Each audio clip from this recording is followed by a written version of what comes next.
Hello, everybody, and welcome back to Soccer Wise. David Goss and Tommy Scoops with you for what is going to be a fantastic episode here today as we come out of a weekend of some pretty epic MLS action. We've got midweek coming up as well.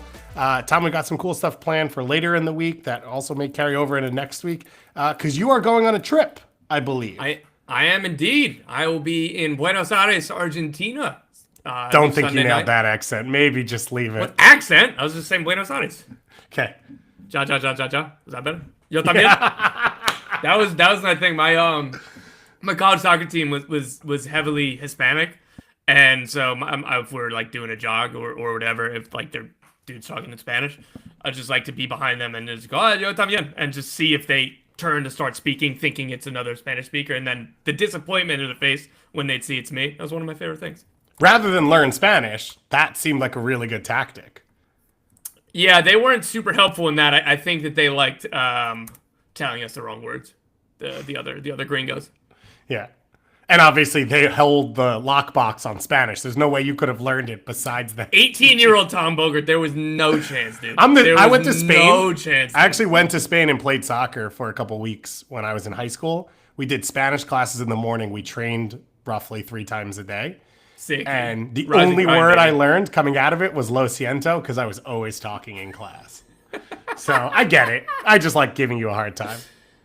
I was taking Spanish classes, and then the whole me buying a house thing squeezed time for other things like that. I don't really have much free time right now. So we still have my textbooks. You think I could learn it on the plane ride there? Maybe. So you're going for? Transfer Room. I am hosting a conference that Transfer Room is putting on. Be a bunch of clubs from all over the world, a bunch of MLS folks.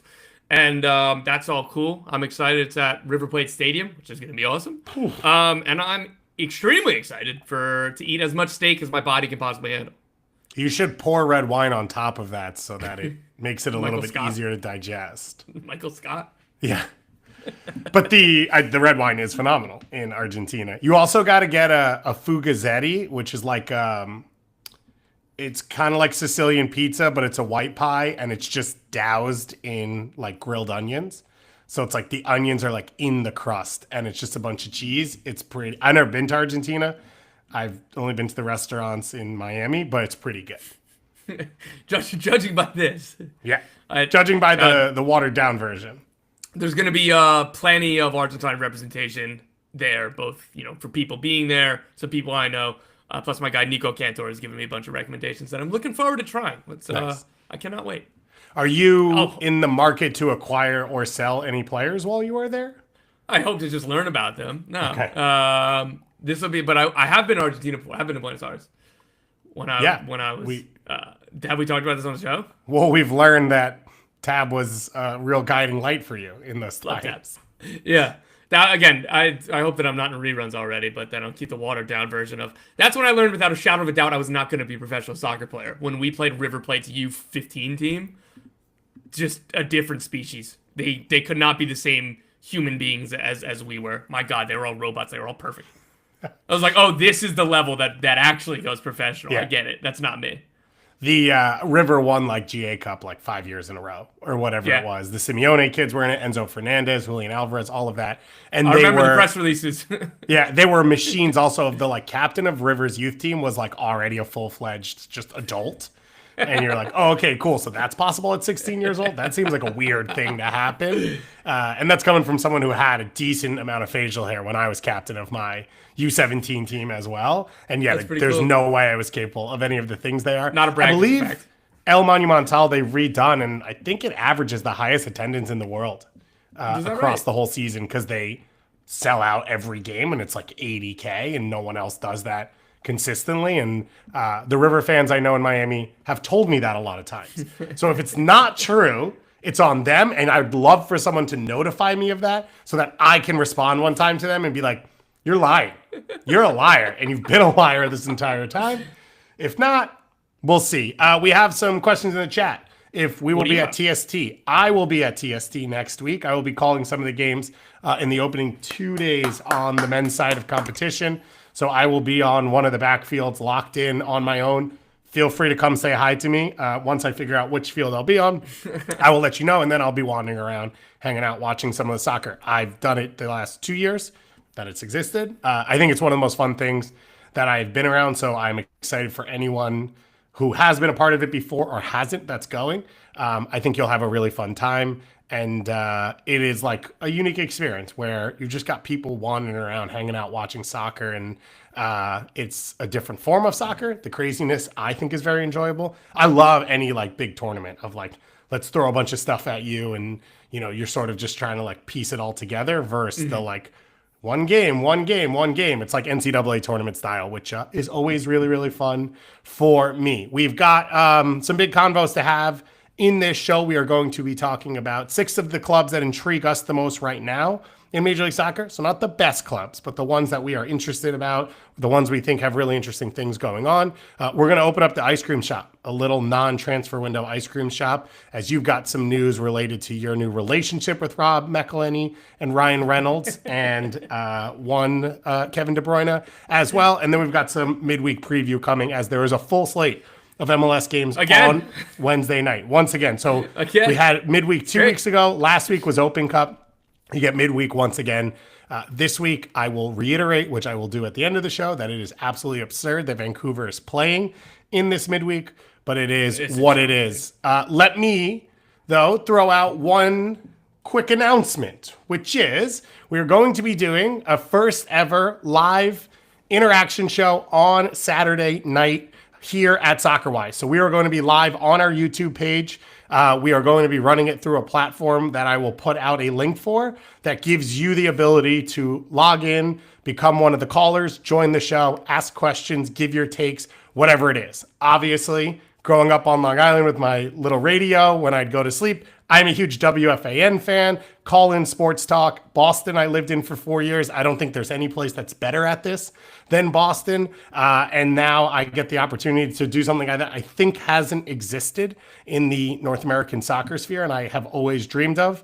So we're going to do it as sort of a pilot this weekend. So that's going to start at 7:15 p.m. Eastern time on Saturday. Going into the 7:30 games, we will react to the early games, U.S. women's national team at 5 as well. We're going to have some guests join us so that I can guarantee at least someone comes on and talks to me. I think Andrew Wiebe is going to join us, good friend of the show, some other interesting people that have either different teams they focus on or from different parts of the soccer world, whatever it is, to come on and chat. But the whole point of doing it is for you to join us. So the first option is going to be to our highest level Patreon subscribers. I'm going to throw the link in there. It is free to get your ticket, even though it calls it a ticket. You just have to put your email in and then claim the ticket, and it will be sent back to you. And then you use that link to come into the show. And we're going to be on for a while. So as on Saturday, you know, if you're going to a game before or after, if you're at home watching on your own, if you're at a bar, whatever it is, you can watch, you can get into the chat. We'll be here on YouTube, so you can jump into the chat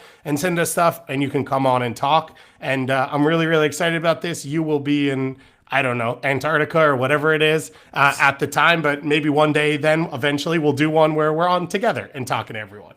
Yeah, I'm disappointed to miss this one, the first one. I'll be at a wedding. That's what it is. It's tough. I better get a call from the dance floor. Jalen Brunson with the light up glasses on, just doing the dance. It's no comment. My wife doesn't listen to the show anyway. It's just no comment. It's going to be a blast. I'm really looking forward to it. And then we're going to work out the kinks and hopefully roll it out more consistently after that. But we will be live, as I said, once again on Saturday. So we're going to start promoting it. We're going to put the link into for the subscribers first. Then we'll open it up as we get a little bit closer for other people. And if you are on Saturday, just feeling like you got to talk about MLS, feeling like you got to talk coming out of the U.S. women's national team, you can call in and talk to us about NWSL, USL, USMNT, Canadian MNT, anything else that you want to talk about. We will be there for that as well. We will probably talk about some of these 6 teams that we're going to dive into here. Tom, we decided rather than go exactly into our takeouts from the weekend, with the midweek coming, a chance to sort of do a quick reset and talk about maybe some of the teams we don't talk about as often or that intrigue us. We have decided to set this up as a draft. Therefore, I ask my main question, which is, how do I win? nobody decided to set this up as a draft. The actual wording was, I pick a team, and then you pick a team, and then we talk about each team as we're picking them. Not a draft. Just two dudes talking.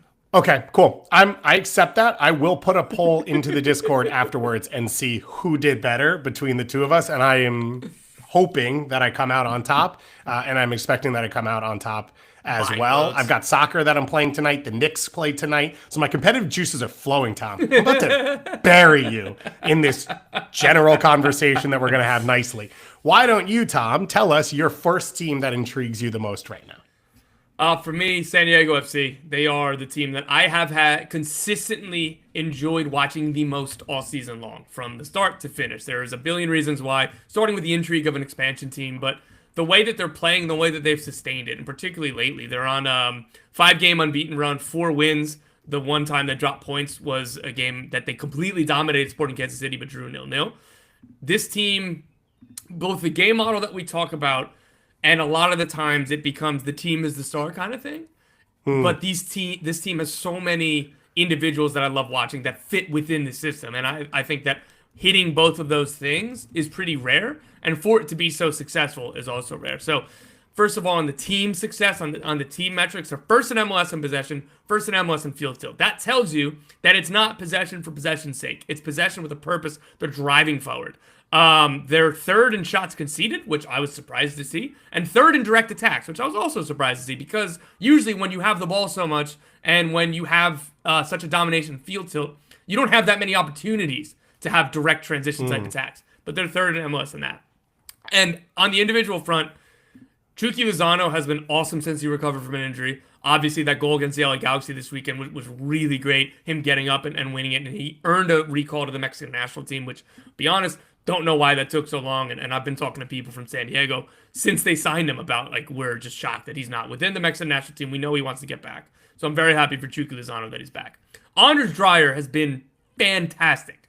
When they signed him, I was surprised that the fee was $5 million. I kind of thought that, like, no, is this really how much you paid for him? It's like, yeah. Well, I was like, why didn't somebody else in Europe? Like, I don't know. This season, among MLS attacking midfielders and wingers, I just like that you're out here being like, why did you guys do a good job? Why doesn't someone else do a better job? I was like, are you messing with it? Because, like, I don't know. I was like, is there like $8 million in incentives about, like, if he plays 10 games this season? I was like, why is this fee so low? They're like, we are surprised too. Yeah. He's 95th percentile in non-penalty XG. He's the 93rd percentile in expected assists, which puts him in the 99th percentile in non-pen expected goals plus expected assists. He's been one of the very best players in the league this season. And his malleability of taking control, or like really being the outlet and the sole focus when Chucky Lozano was injured, really kind of put me onto him. But the way that he still fits with Chucky Lozano when he's here, and all the other players in this team, like, I cannot say enough positive things about Anders Dreyer, and I'm just super interested to watch, to talk about, and to read about San Diego FC right now. I totally agree with you. I think they are high on the list of, like, must watch as we watch them game in and game out against different styles and different opponents. You really see the commitment to what they want to do, and it is a style of soccer that I enjoy watching. I would say it's brave, and that's, like, one of the things that stands out when you watch them play is like, oh my God, they're trying to pass through this. They're committed to what they're doing. They're continuing to push it even when the game's against them. They have had the dip in form over the season and come back to it. I think I sort of said this on the recap show, but I was sitting there on Saturday and thinking okay, but the last piece is like, do they have a special guy or a special moment creator that can get you over the top of, like, sometimes games are sort of going to fall even. I think Dreyer is like that, but as a finisher, not as much of a pure creator himself. And so I think that will fall on Chucky, is like, if Chucky can be, because there'll be moments where you need Cucho, right? Columbus getting you over the top is Cucho's ability to create something out of nothing. Diego Rossi doesn't really do that. You see what's happening to Columbus this year, and that's a group that's been together longer and more cohesive than what San Diego is. And so that's, like, the last little question mark around all of this is Chucky that guy? If he's not, is there someone else? You know, is there someone who, in an even game or a game against you, going to break someone down, win a successful take on, break down a defense, have that pass? And I think there's a lot of, like, fits the system half option guys, but that personality to do that something special is a little different. Anders Dreyer is 4th in MLS in expected assists. He's got 7 assists, or 7 primary assists, excuse me. That is tied for 2nd in MLS. Is that not enough for you, or? He's in the 12th percentile in successful take-ons in MLS, and he's 50% pass completion. I get that's not his game, but these are when you are in knockout competition and the game gets tighter, right? A lot of what Andres Dreyer does really well when he's not being a finisher, where I think he's elite, and a lot of that creation comes in open field and comes in transition moments. And I think what we saw from Minnesota last year in the playoffs is like, against some of the top opponents, those chances don't exist. And maybe the game states don't exist as often. And so you have to be able to do a little bit something else. And that's where the question mark will be for San Diego. But I can't really see that until they're in single knockout competitions. I guess they're in the Leagues Cup. Leagues Cup's happening, right? Yeah, allegedly. And they are in it, weirdly, because think so. I think they're in it because someone who's in it got pushed out. Vancouver requested to be in the Canadian Championship outside the leagues. Right, and they hit their limit on the amount of competitions they can play in. Man, Vancouver, you could have won another thing if you had just played in all of them with the way they're playing so far this season. But yeah, that would be the one thing that stands out. But I think Chucky scoring that goal, even though it's against a trash LA Galaxy team right now late on, I think those are the moments that I'm looking for still, just to see if they're capable of that. But they've shown depth now because they've trusted so many players and they've given so many players opportunity.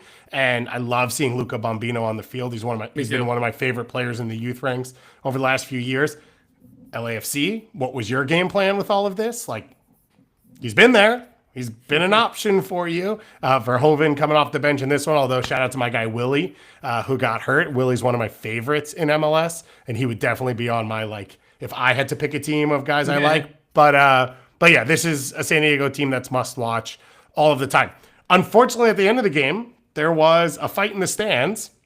This is now 2 times that San Diego has hosted an LA team, LAFC and LA Galaxy, another fight. I don't know all the details around it. I do wonder a little, Snapdragon, not a soccer-specific stadium, maybe not built for this purpose. Like, I know I've been around some of them where the away fans have a separate section and it's, doesn't touch anything else. And the way you come in and out of it is very organized where you don't have to go through anyone. Like, I know Philadelphia is set up that way. Maybe that's part of this issue. And I would hope that they'd be able to alleviate that. Whatever it is, I hope we see less fights in the stands. That would be like a really cool thing going forward. I'm going to go to my first team to trump you and then win this entire competition.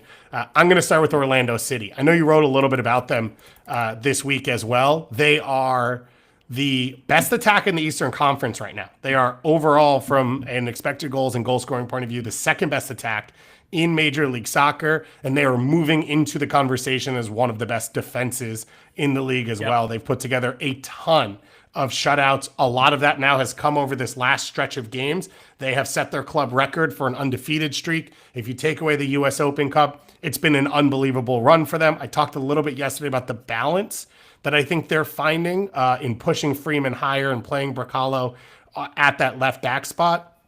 One of the guys, though, who's a huge part of this is Ivan Angulo. And I've joked for like years that Ivan Angulo is Oscar Pareja's dream player. He is a Colombian who plays like he played college soccer. Like, throwing your body out there, athletic, puts everything on the line, clean in possession, but not super dangerous.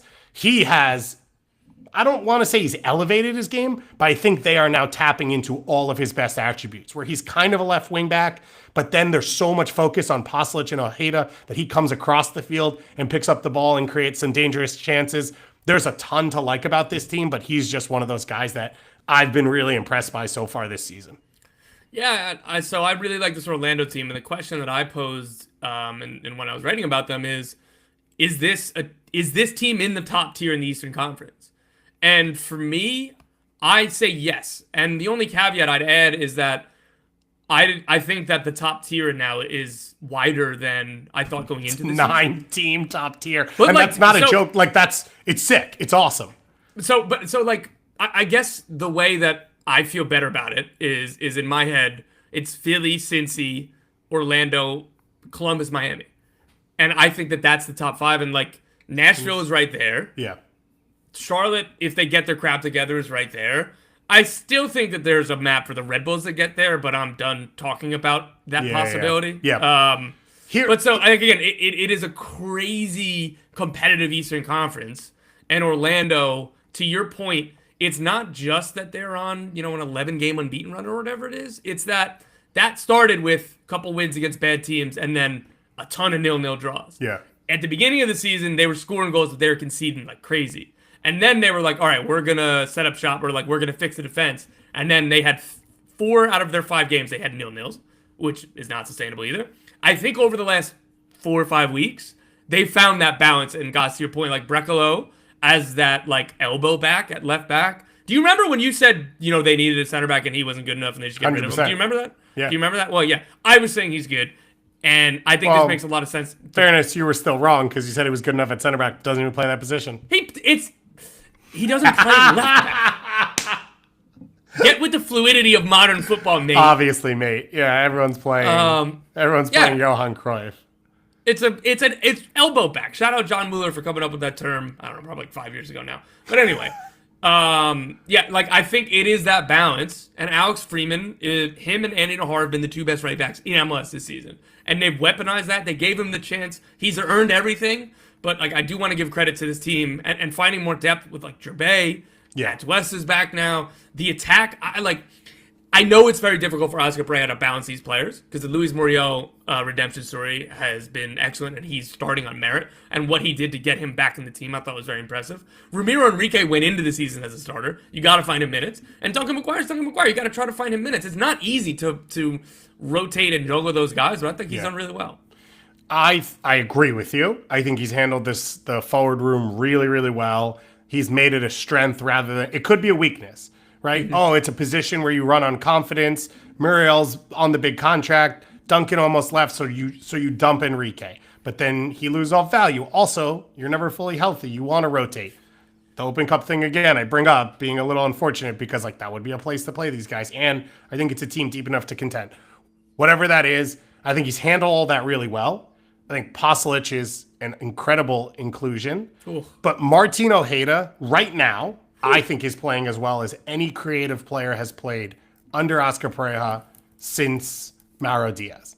I don't think anyone... I love that take. I don't think anyone for Orlando has played this well as a pure creative 10 as he has, and that has opened up a different door, which is we don't have to throw huge numbers forward and commit all the time to create chances. That we can create chances out of either the flow of the game or in transition, and we don't then have to be throwing both fullbacks in. And both center mids have to be making runs out of the central midfield and all of that. I think that's a lot of stuff that threw them off, and he has been an incredible finisher as well. But I think he's reading the play of all the different forwards, right? Duncan McGuire is different than Muriel, who's different than Ramiro Enrique. And then the optionality, I think, makes them really hard. You saw it in the Portland game, on the goal. The sequence that leads to the goal is 9 chances in a 35-second span. It felt like watching the Knicks try and defensive rebound in a big game. And, everyone's attacking. It was shots, block shots, missed crosses that are then saved and kept in. And then as Atuesta cuts it back, Portland doesn't really know where it's going because you've got Muriel on the back post and you've got Pasalic coming inside and you've got Ojeda making a run, and you have to try and account for all of it, and something falls through the cracks. So I think I agree with you. I think they're for real.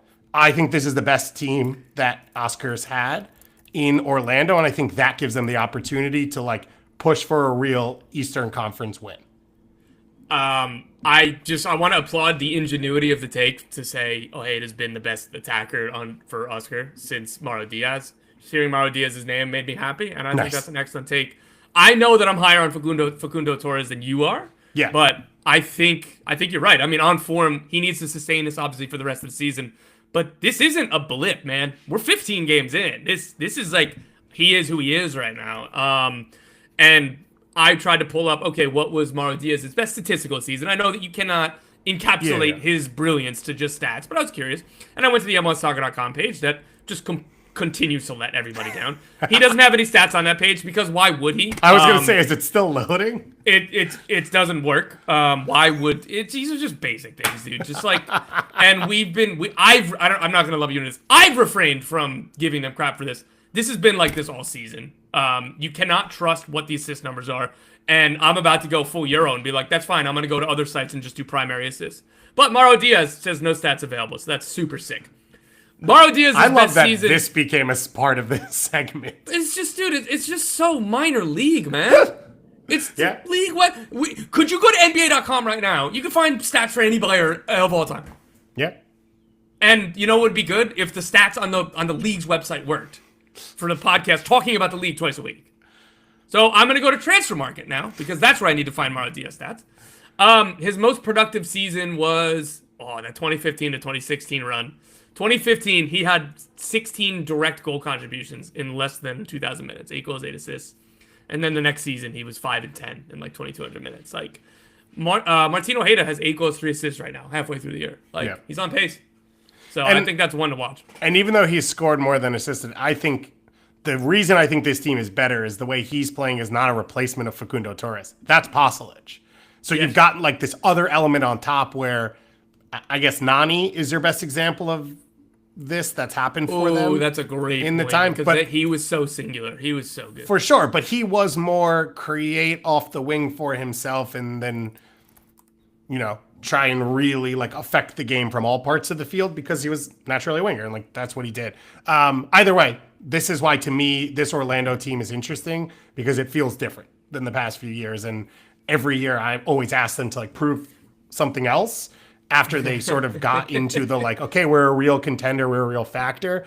Similar, I think, sort of your Red Bulls thing of like, Red Bulls haven't done that. You know the pathway there. It hasn't been the case. To me, Orlando has started to take that path, and they can be a part of that elite conversation in the Eastern Conference. I think for you, we're going to go to your next one. We're going to stick in the East. Yeah, we're going to stick in the East. We're going to go with Atlanta United. And what I'm interested in was Sunday's win a one-off or a sign that things are trending back in the right direction? So I've been calling or had been calling for, I think, 3 at the back and then some semblance of whether it's a 3-4-2-1 or a straight more 3-5-2 with Almiron either as a second forward or an attacking midfielder or whatever. I just thought that made the most sense. They have done it for a few games, and this is their first win, but I thought it really balanced the team. Jay Fortune just needs to always play, and I'm glad that kind of Ronnie Dava has been playing him, and he kind of spoke to it, I believe, in the post-game press conference about how good he's been, he's been our best player in the last 5 or 6 games, and I think that's absolutely true. What I'm worried about is this sustainable? What is a one-off? What is a, hey, this was just a random game in a 34-game sample, and that's going to happen? Or what was, we're going to look back, was that the turning point?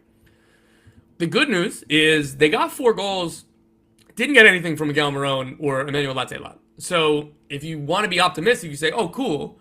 Once these 2 players, and part of the reason that the defensive structure, but more so for getting your best players in best positions is why I wanted to see this formation. So on the optimistic view, you say, they can only add to this, and they're not going to have to rely on either set pieces or Lobajanice or whatever. The pessimistic view is, how many games are you going to win if Lathe-Hagglund and Miguel Almiron aren't great? Lathe-Hagglund hasn't scored in 8 or 9 games. He hasn't scored since March 29th. Yeah. Miguel Almiron, I think, has 1 in his last 8 or 9. So this team is not going to be any good if neither of these guys figure it out. I'm still choosing to think that they're going to be more good than bad. But again, this is not sustainable if they are not shouldering the load. I would assume 80% of our comments right now, because you've talked about Lathe-Hagglund multiple times, are that he should be suspended for 950 games and should never play in MLS again. It's Gutierrez was the next question. Oh, there you go. That's the other potential. Well, that one was a real red card. That happened. I would say I gave a little bit yesterday. I don't think it's a red card. I understand the back angle looks a little different. I can't see well enough from that one. It's far away. I understand the result of the play is dramatic. Like Lathe-Hagglund cracked a rib, which punctured his lung. That's super dangerous. And I feel terrible for him, and I hope he gets better soon. I don't think Lathe-Hagglund does anything wrong. I think Lathe-Hagglund tries to block him so that he can let Matt Miazga have more time to make the run. I think a million defenders have done it in the past and do it all the time, and Lathe-Hagglund has a right to his line that he's running to close down. If his elbow is brought up as a weapon, then that's fair. I don't think that that's what happens in that play. Do you have a take? I lean towards you. Like, I don't think that. Like, I think Lathe-Hagglund should have been fouled. You got a foul. I don't think it's a red card. It is a gray area of like we've just accepted in the game that center backs get to go out of their way, make non-soccer movements to try to block attackers. Again, I feel for Lathe-Hagglund. Seemed very, very painful. And he was doing something that has just been accepted. My larger point is I don't think that should just be accepted, that defenders can just go 5 yards out of the way for no reason other than to block the player and then be like, oh, he got in my way. Yeah. So it's definitely not a red card for me. But, again, Lathe-Hagglund coming in with the force that he did, it's somewhere in the middle for me. I just disagree with the conversation of how long should he suspend all that crap. So the comments in the chat right now are the same as what's online, which is he broke his rib. Is that not a weapon? No, I don't think that the result means the intent was there. And I don't think that the result means that the danger was there. Like, it's a contact sport and people make contact and things happen. And I know that not everyone breaks a rib. And so that doesn't always happen. But you have two players running at each other at full speed and one player stops and collides with the other player. And that doesn't mean that that one player is at fault. If there's footage of it that MLS finds that proves us wrong, okay. I can fully understand that. Like, I'm not saying I've looked into the soul of Emmanuel Lathe-Hagglund and guarantee that this is not what happened. But from the soccer I watched, his eyes. Yeah, from the soccer I watched, while I watched the play live, I said, oh, you know what Lathe-Hagglund's doing there? Like, we all do. He's slowing himself up. He's trying to give Matt Miazga an extra half second to take a touch on an awkward ball, which turns out Miazga didn't need because he played it on first time. And then Hagglund gets collided with. And he ends up going down, and then the injury is much worse, is what we find out later. Yeah. I don't know that that changes what happened in the play, but we'll see if MLS decides to add any more to that one. Obviously, Hagglund getting hurt is brutal because he's been a really good piece. You saw the effect immediately, which I think Taylor talked about well on the broadcast of like, that changed this game. I think Atlanta came out and played a little bit braver than normal. And by saying that, I mean they have not been aggressive going forward. I felt this way about Charlotte this weekend too, who we're going to talk about in a little bit. Like, a lot of a regular season is just intent. Are you going to play on the front foot? Are you going to try and create chances? You're going to leave yourself exposed if you do that. The amount of teams that go through these stretches where they just don't. And it's like they're scared to attack, and maybe there's a lack of cohesion, and so you don't feel confident going forward. That's what Atlanta needs to be doing at this point because they have nothing else to lose. And it felt like you saw that, and maybe that comes because you're already leading 1-0 and there's a little bit of confidence and there's energy in the building. But whatever it was clearly a much better performance from them. Yeah, so where do you stand? Do you think that this is a one-off, or do you think that this is a sign that they're maybe not turned a corner, but at least turning a corner? I find it hard to be fully in on it. I think the problems that exist in central midfield are part of the structure of the team. And so it's hard for me to say that this is going to be a team that can really play two ways this season or at this point of the season with the way the roster is built, because you don't have coverage in that central area that can be both part of the attack competently and also defend. And that's sort of feels like the gap they're missing. In saying all of that, you can still win games 5-4 and lose games 4-2 and play more open. And my hope would be that there's something in there from this game that they take going forward and you start to see it. Orlando this weekend's an interesting one. Like we just said, they're one of the best defenses in the league. There's a little bit of rivalry in there. I think we're going to learn a lot in that's on Saturday or on the midweek. Wednesday. No. That's Wednesday. Yeah. I think we'll learn a lot from that game. So what we're going to, it's a cop out for me, but their next 5 games, Orlando, Red Bulls, NYCFC, Columbus, Miami. This is make or break for the season, or it might be make or break for Ronnie Tyler's job. I'm not literal with that because I'd be really shocked, honestly, if they let go of him during this first season. But if you come out of this with a draw and 4 losses or some other really, really bad outcome, then it's a fair question to ask about his job security and what's going on with this team. They are already 7 points below the playoff line. We're at that time of the season where we go from, if you win 2 games, you're there, to if you don't put it together, it's getting late early. Yeah. If you don't put it together here, before you know it, this is going to be 12 points. And then it's is this team good enough to make up that distance? And the answer right now might be no. But I think the answer right now is more optimistic the way I view it, because again, I just think that Almiron and Latte in particular just make so much sense together. And I think that the wingback, like this system and the players that are in, and I liked Derek Williams' quote this weekend too, of just like, hey man, like I liked that we got challenged. I took it upon myself to be more physical, to lead that way. And again, like if nothing else, that is what this team needs. Let's move to my next one, which is San Jose. I touched on Orlando, who are the best attack in the East right now. San Jose are the best attack in the West. They have the second worst defense in the West at the same time. This is the chaos team. And I talked about it a little bit on the recap show on Monday. You watch this game. They come from 2-0 down. Preston Judd scores 2 goals off the bench. They go up 3-2. And I watched it back afterwards to like sort of check myself. Bruce Arena is making subs to hold on to a 3-2 lead. They are incapable of doing that right now. They can't control games through possession, and they can't defend at a high enough level, 1v1 or as a group, to keep teams from scoring, even though it's a deflected goal. And the only option there was to have tried to win that game 4-2 and like continue to push forward. So they are intriguing to me because they're competitive. I think they're a playoff team. They obviously have a strength.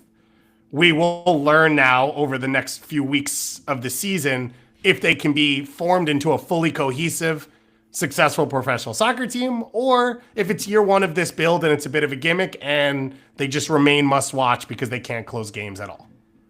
Chaos FC, Vibes FC, Bruce Arena FC, trying to make sure Messi doesn't get a red card. Every time I watch this team, I'm happy with my decision. Of course, San Jose Houston played out to be 3-3. Yeah, right. Of course they did, right? Like, what are we talking about? A stat that's tough. There's no two ways around it.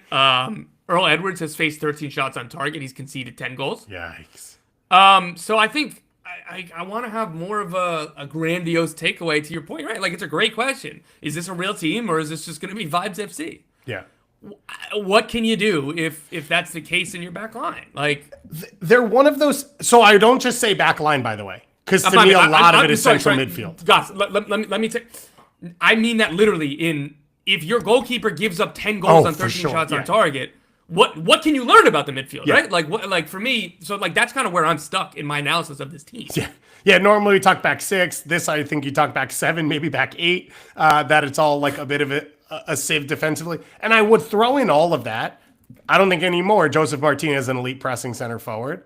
I don't know how much defensive work you're always getting from a Christian Espinoza or whatever rotations then of Chicho Arango been in and out a bit. Amal Pellegrino, Useni Buddha, like all of these pieces. So I think it's a top-down problem for this team. I do look at this group and say there's more attackers than spots. I would have liked to have already seen this happen. I would hope that going forward, there's a move inside of MLS they could make where everyone else needs attackers and they need some solidity, whether it's in midfield or defense. They're going to be one of those, like every time we get a who would you trade in MLS, who would you look at question, I think I'm going to be looking at this San Jose depth and say like, okay, is there a defensive midfielder or a true center back, another center back option out there who you could swap in for a Pellegrino or a Buddha or whoever it is if a team's looking for an option there? And I think for San Jose, it's at this point, it's like just keep doing what you're good at. Hope you can win as many games as you can, 3-2 and 4-2, because there's no chance you're going to close up shop and be able to keep everything in front of you. I think for San Jose fans, who cares? Right?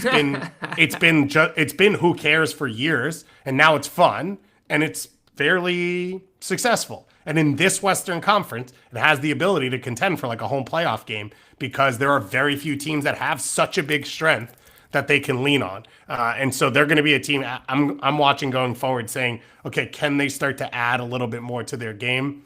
I think you're going to start to get eye-popping numbers where Christian Espinoza is going to enter an MVP conversation because I think he's going to put up, 20-plus goals and assists That's by the end of this season, and that's without taking penalties, which you could add then in the penalties if he takes enough of them.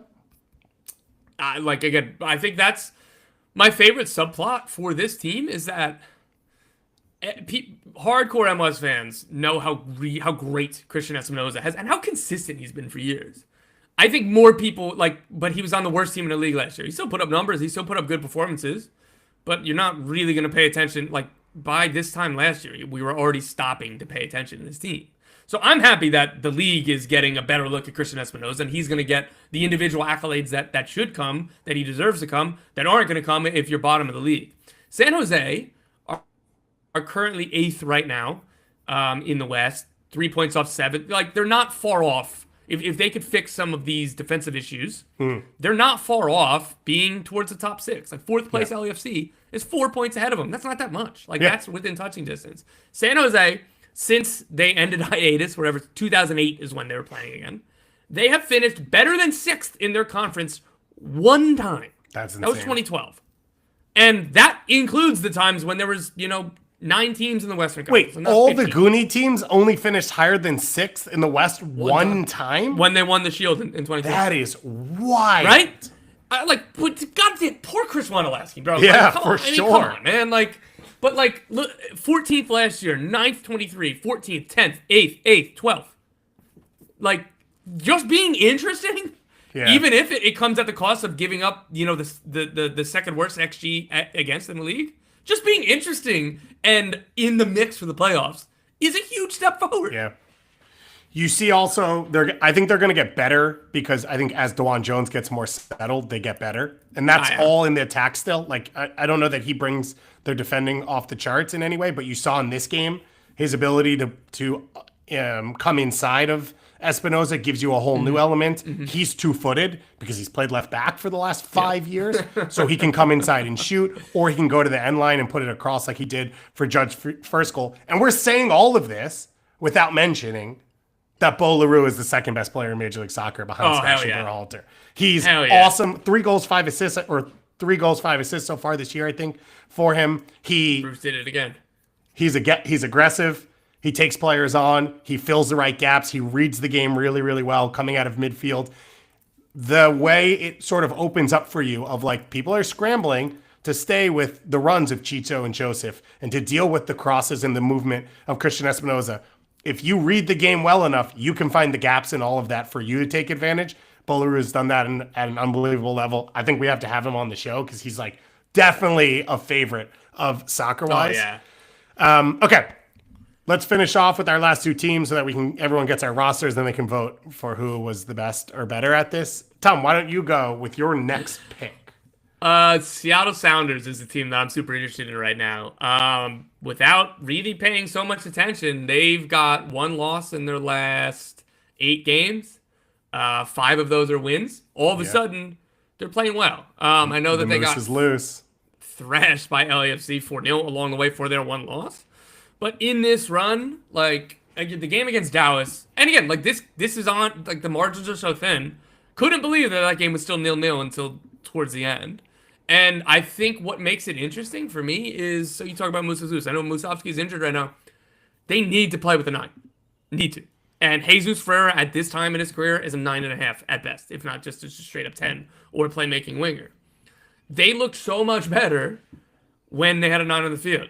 And if this gets me to get into De Rosario lore, I'm just about that too. Because I think that they're better with... I hope that Brian Schmetzer... And I understand continuing to give Jesus Ferreira runs at the 9, particularly with Morris and Musovski injured. Yeah. But De Rosario... If Musovski can't play the next game, De Rosario has to be the 9. And then when Jordan Morris is back, it's obviously him. But this team is fun? Question mark? They use the ball more, and they're using it again. They're second in possession, third in field tilt. They're shooting more, so they're not just trying to walk it into the goal, and they're defending with urgency. And Pedro de la Vega, I'm afraid to say out loud that he's looked good, and I've enjoyed watching him because those words might have just hit his hamstring and tweaked it. I really like watching him play. I hope that he's through the worst of the injury issues, because when he's buzzing around the way he has been the past couple weeks, this team could be special. And I think that they still can be special without that. Now, Ymar went down with an injury, hamstring, last game. Don't know how long he's going to be out. Yeah. That's going to be brutal for the Club World Cup if he's not back and are not 100% by their opening game. But this Seattle team is a team that I'm interested in because I don't think we're talking about them very much, rightfully so, because they haven't been great this season. But I think we're getting to that time of the year where They go, oh, yawn. Oh, it's May. It's almost June. All right, it's time to go up the table now. Like, and I hadn't even noticed that they've been on. They've had one loss in their last 8, and so we were preparing for this podcast, and I was like, I think it's gonna be fun to watch Seattle over the next few weeks. Yeah, 3 points behind Minnesota in third place, so the potential to jump up the standings. They play against San Diego on Wednesday night, who are in second place, 4 points ahead of them on equal games played. So they could close that gap even more. I like that you talked about, we know this with Seattle, they kind of sort of tend to come around this time. I thought this year would be different because of the Club World Cup. I thought you'd be in a bit more of a trying to get an early start. I mean, I don't know a deeper team that's been screwed by injuries. It has just been brutal. They did a lot of the right things in making MLS moves to get better, to go get Paul Arriola and Jesus Ferreira, and the way they've built Tacoma now, that you're getting the productions from the Rothrocks and the Moongoos and guys like that. Musovski, again, another veteran, hasn't worked for a long time. Now you're starting to see the returns from that. They've built a deep group. They are using that deep group to remain in the top of the Western Conference, and doing so with a level of injuries that a lot of MLS teams cannot sustain. So it's kind of like a compliment to them, but it's also underwhelming because it feels like a better roster. And I think that's sort of where they've fallen in this last month that you talked about. We're not really looking at them because I picked them preseason to win Supporters Shield. I thought they were that deep, that good, even with Club World Cup and what was going to be necessary from them, because I thought they'd have third and fourth options at some of the. Coming into the year, Danny Musovski was third at center forward. Sure.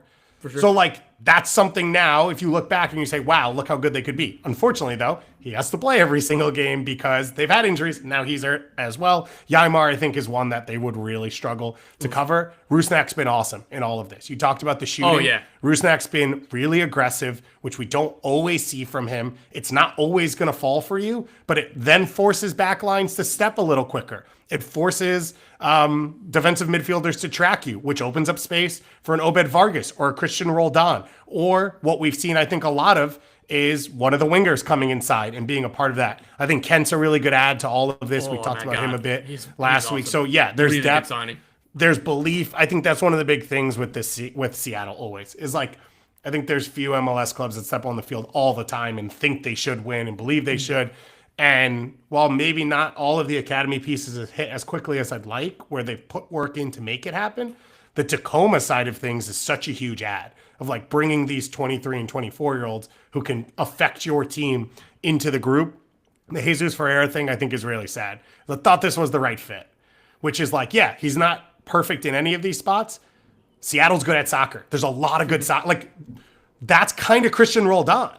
Roldan's not a winger. He's not a 10. He's not a 6. So he's kind of an 8 at his best. Why? Because he can do a little bit of everything. And I thought Jesus Ferreira would be an attacking version of that in this group of if he's on the field with Morris can go out wide and create. So now you can come inside and score, or you're outside. But Alex Roldan can fill space. So now you can come inside and pick it up where you want to. I thought all of that would be perfect, and it hasn't been the case so far. And I think that's really unfortunate. I won't be shocked if it hits. I won't be shocked when it does, because I think it's a matter of time and not whether or not he can be successful in this one. Let me finish up here so we can get into the ice cream shop. And I'm going to finish with Charlotte. I know you've brought them up a few times. I say intrigued because you saw the top end this week. Man. You knock off Columbus at home. You didn't just knock them off. You played them off the field in the opening half. And you did so in a way that I think made a ton of sense for Charlotte. There was a lot of direct play in the attack, but it was more often, it was played higher up the field, and it fits your talent pool really well. Columbus had some injuries. We'll talk about it when we get into our midweek preview for this Columbus group, but you get Ajamon 2 goals. Zaha shows his quality in the ball he plays for Ajamon. He gets a little bit of space dropping deeper. Clearly, Dean Smith is trying to generate the space he wants by getting Jaquil Marshall-Ruddy on the field at that left back spot. We talked about it for a while of Tim Ream makes them better defensively, but they're not elite defensively, doesn't really help add to the attack as much. Where does it all fit together? Where does it all fit in? This feels the closest we've seen in the last year or so, or at least this season, of putting it all together. And yet, I don't trust it. Because every time I'm in on this, I feel like the next game, they play in a deep block, they concede good chances, they hope for something on the break, and it doesn't happen. So, yeah, but I'm still in on this team. And even when I was, critiquing Zaha last week, I still think that we're going to see more of their best version than what has been their worst, right? Like, before this win, those 5 losses in a row was bad. Yeah. In this game, like you said, like, I know that they want to use the ball more, which is good. But going against Columbus, I think that they played this well. And it wasn't just that they were sitting deep. Zaha led the team in touches. I'm not going to go back through every game log. I doubt that's happened this year. Yeah, 100%. Like, little things like that. And again, it's a smaller sample size because they were against the ball so much. But getting him on the ball and getting him on the ball quicker and him drop, like, the assist to Ajimong was world class. Like, that was a delightful pass. And that's what he can be. That's what he should be. And I think that's what he's going to be. But it was a drop of the shoulder, kind of beating a player, but having enough space to hit a decisive through ball rather than kind of beating a player, then take 2-3 more touches and then pass it sideways. Like, I just liked what this game was so very much. Again, Pep Biel has been such a good player for this team this season. And this was what, like you said, this was what we all thought in theory what this team could be. Going to defend well. Again, giving up 2 goals, but it's Columbus, right? Whatever. Going to defend well. And then we're going to have more special players in attack. And the idea of Zaha, Biel, Ajimong, and whether it's Abada or Vargas or whoever, that should be one of the best front fours in the league. It should be. And that's what they looked like against Columbus. And I'm choosing to take that, and maybe it's just confirmation bias, because again, I keep saying this is what I thought that they were going to be coming into the season, and I still think it's what they're going to be. So it might just be confirmation bias. But what they did this weekend, I think is repeatable, sustainable, and who they are. Yeah. We had someone in the chat say, like, didn't Columbus have injuries? Yeah, they did. Steven Moreira went off early, and Charlotte recognized that and attacked that space. That's what you should be doing. Like, that's the way you should be playing things out. I got to bring this back here because you mentioned Pep Biel. He's got 4 goals, 7 assists. Alexei Moranchuk has 1 goal, 2 assists. Which one would you take? I'd take Pep Biel. Oh, okay, cool. Because a year ago, I feel like we had this conversation, and one of us got lambasted. I was indignant that it wasn't even a question. Yeah, I think the response was, "Dude, it's Moranchuk." Was that what he said? I don't think that's what I said. Okay, cool. I was just checking to make sure. Charlotte, another big result. Now the question is, can they continue on with that? Let's go into our ice cream shop, and then we'll get into our midweek preview. Tommy scoops at the dais, pre-transfer room, where he can then scoop it out for everyone and whatever they need down in Argentina. Give me a little bit of pistachio to start. I'll just no, okay. I'm gonna run through 2, and then we'll talk about De Bruyne. Wrexham. Ever heard of him, mate? Wrexham lead the race to sign Sunnisi Ibrahim from CF Montreal for a TV show. I swear to God, somebody texted me and said, he'd be really good for the show. He's like, we love him here. Nice, hell yeah, hell yes. Get your headshots no bid yet. Ready. No bid yet. What I was told, myself and Ben Jacobs, something in the region of 300,000 or 500,000 fee would get it done. Whether that's, it's at least 250 or 300 in guaranteed money, and then maybe there's incentives, maybe there's whatever. He had 7 goals in like 1,000 minutes last year. He's 22 years old. I think he'd fit well in the Champo. And he's played, I think, a total of 50 minutes this season. Yeah, so this is an obvious one, I think, for Montreal, if they do get this bid, to take it. Another one that Ben Jacobs reported this morning, I can confirm as well, that George Campbell is in the sights of Bristol City. Still no bid there either. That, I believe the region with the asking would be, 1 million to 1.5 million. I think that would make sense. I know that they're not the only team interested in George Campbell. He's a player that I think MLS sickos love watching. I think he's a really good player. Yeah. Him going to the championship, I think, would be good for him to see how he does with the physical side of the game, because what he does kind of on the ball is super fun.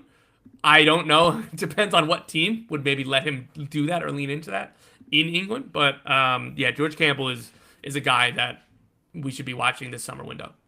That's interesting, because I thought Campbell was a guy that I think he's a good player. I think he's like starting center back in an MLS Cup team.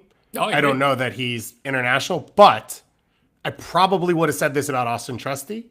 And Trusty went over and was able to survive at that level and was able to show that there's a little bit more to his game. And I think some of that's fit and some of that's comfort. I think George Campbell would fit that level really well. I think he's really good when the game's north-south. It's a little bit more of the side-to-side movement getting pulled around. Bro, throw it in the mixer. That's not the game he needs to deal with there. And I think he will actually thrive on a lot of that. As you said, the things he does well, I think, will be enhanced. And I think especially off the ball, his defending fits that style really, really well. And we know Montreal's open for business. If you're looking to get deals, it is wild that Sunnisi, Ibrahim, and Mahalo Opoku combined have 0 goals this year. And if you're going to get anything for him, great. Right now, Veroni and Owusu is your top pairing. As it should be, yeah. And they look actually pretty good together. Yes, and they do. There are other options that you can go to if they're not healthy, where it's you're not hanging on to Ibrahim for anything because that's not a necessity for the way your team is built. And maybe it gets you more young players into those spots, like a Vilsant or whatever, which is what you want going forward anyway. So that makes a ton of sense. And I think, though, he's a profile that also makes sense at that league. He's physical, he can hold up. He's able to at least get behind the back line and create some danger. We haven't seen the finishing consistently, but it feels like I thought he was going to be good in MLS. So I could understand other people watching his tape, looking at the data on him and being oh, this guy has more in him than what we've seen. It's hard to say that about a team that has only won 1 game. If it was there, you'd think they would have tried. And so I think that part's a little bit hard to come to. Now, give us the KDB update. Should I be getting my Nashville SC Kevin De Bruyne jersey? Did you say Nashville? Yeah. So it looks like he's going to Napoli, and you can't really blame him. This is not just reporting. This is Napoli's owner, I believe, at their title parade was giving an interview and was just needs to be signed.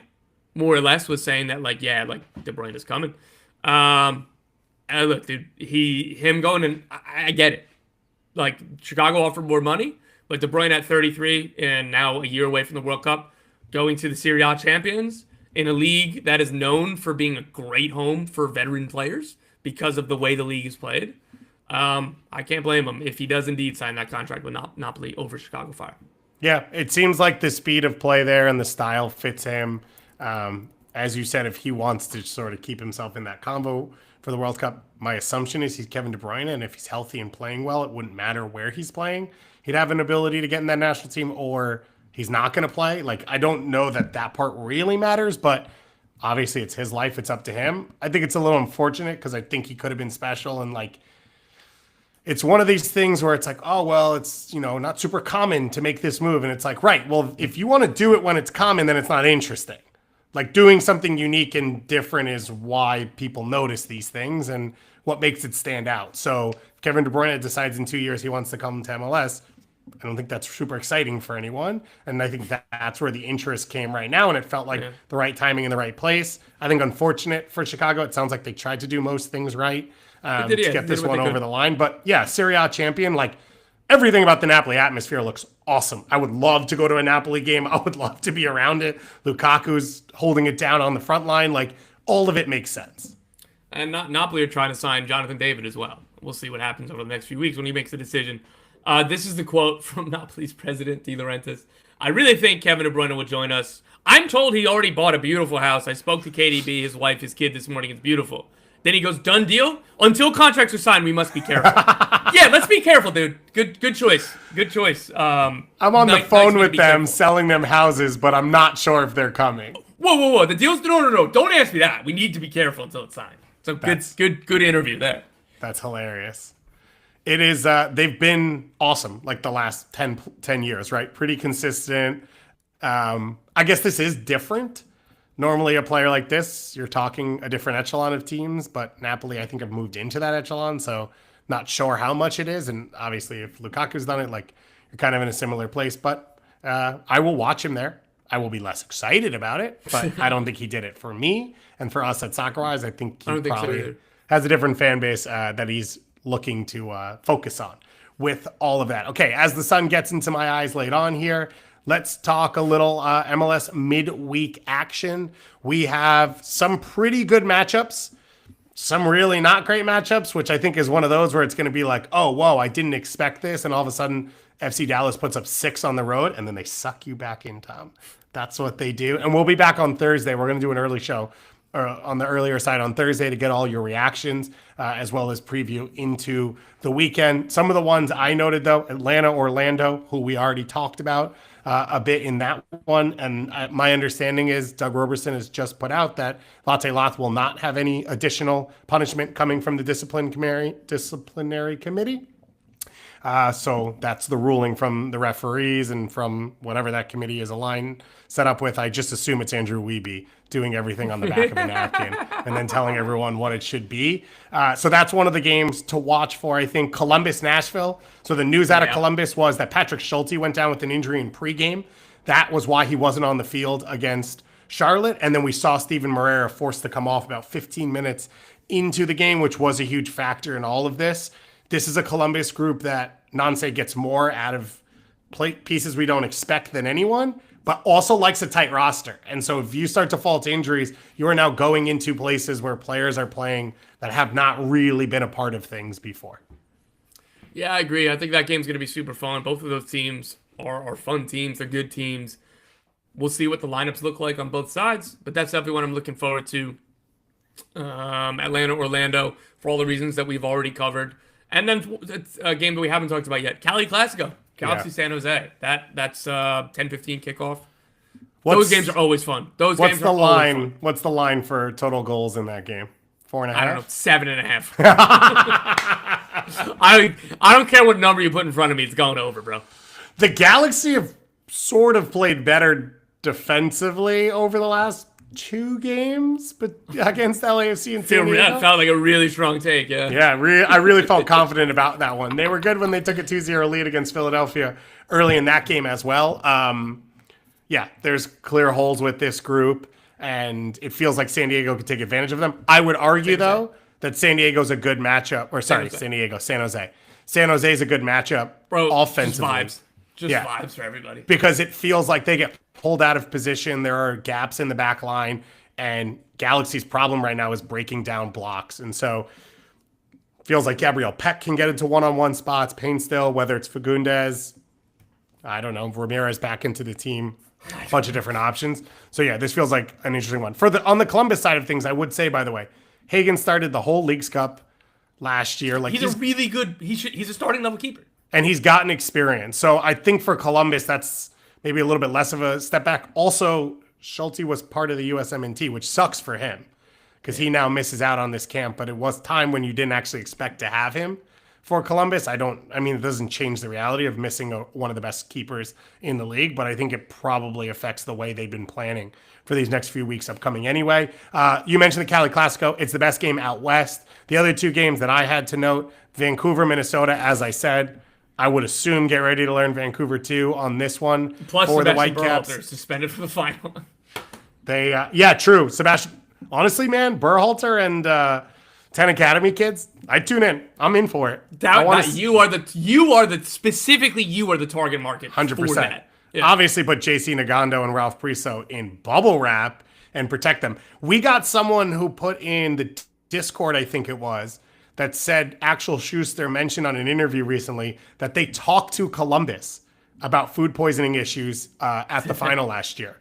That they're like doing their due diligence to try and avoid what happened. They obviously won't be there very long because you've got a midweek game. So the final's on Sunday. You play this on Wednesday night. I assume they probably travel down on Thursday to try and start to get acclimated. You're not there that long, and it's obviously this one game knockout.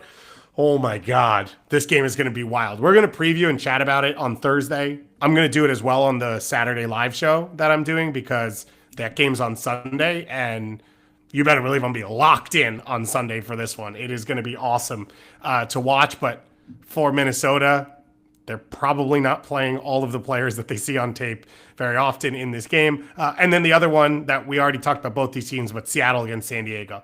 as I said, towards the top of the Western Conference. I think a little bit of a prove-it game for San Diego, for Seattle. Can you get yourself closer? Can you get any tighter? Seattle, so you said, obviously, they play San Diego here.